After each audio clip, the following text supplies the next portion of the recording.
Halo teman-teman, perkenalkan nama saya Jessica Nenggolan, mahasiswi dari Universitas Pamulang, Prodi Manajemen semester 2. Hari ini saya akan menjelaskan tentang sejarah singkat lahirnya Pancasila. Mungkin kalian sudah sering mendengar tentang sejarah lahirnya Pancasila. Sejarah lahirnya Pancasila dimulai dari sidang BPU PKI atau Badan Penyelidik Usaha-Usaha Persiapan Kemerdekaan Indonesia.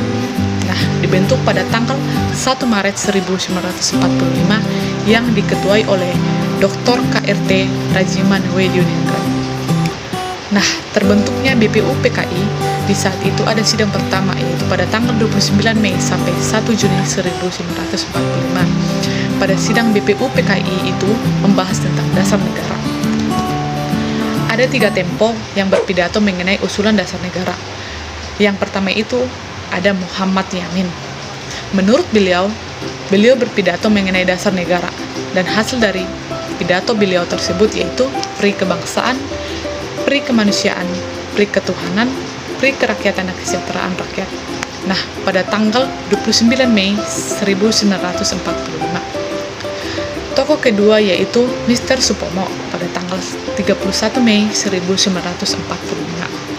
Menurut beliau, ada persatuan, kekeluargaan, keseimbangan lahir dan batin, musyawarah, dan keadilan rakyat. Dan tokoh ketiga yaitu Insinyur Soekarno pada tanggal 1 Juni 1945. Menurut beliau, ada kebangsaan Indonesia, internasionalisme, mufakat, kesejahteraan sosial, dan ketuhanan yang berkebudayaan. Kata Pancasila sendiri tercetus dari pidato Insinyur Soekarno pada tanggal 1 Juni 1945. Beliau memikirkan tentang dasar negara Indonesia yang cocok dengan kehidupan masyarakat Indonesia pada masa persaingan di Indik. Sebenarnya, kata Pancasila sudah ada dalam Kitab Negara Kertagama karya Empu Prapanca dan Kitab Sutasoma karya Empu Tatular. Nah, kitab ini ada sejak zaman Kerajaan Majapahit. Kerajaan Majapahit adalah salah satu kerajaan yang terbesar di Indonesia pada saat itu.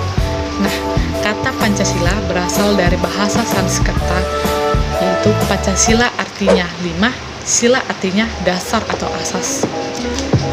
Nah, karena itu ditetapkan 1 Juni sebagai hari lahirnya Pancasila yang diperingati sampai saat ini.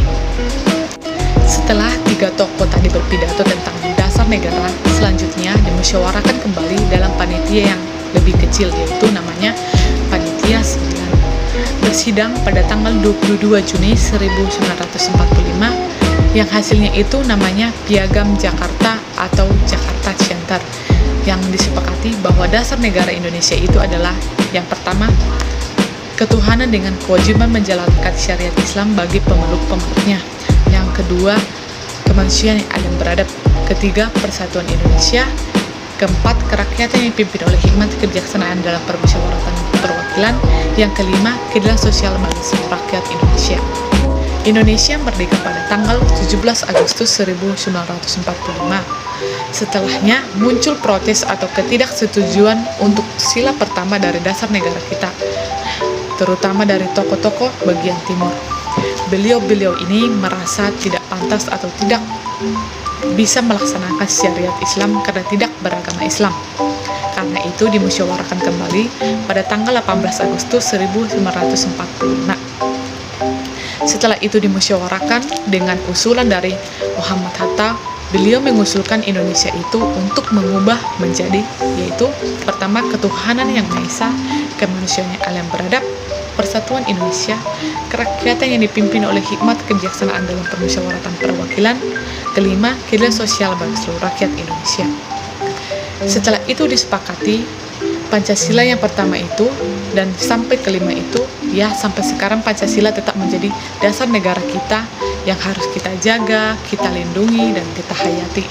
Nah, demikian hasil pemaparan singkat saya tentang sejarah lahirnya Pancasila. Semoga bermanfaat dan semoga kita hayati Jika ada tutur kata saya yang kurang berkenan di hati teman-teman sekalian, saya minta maaf.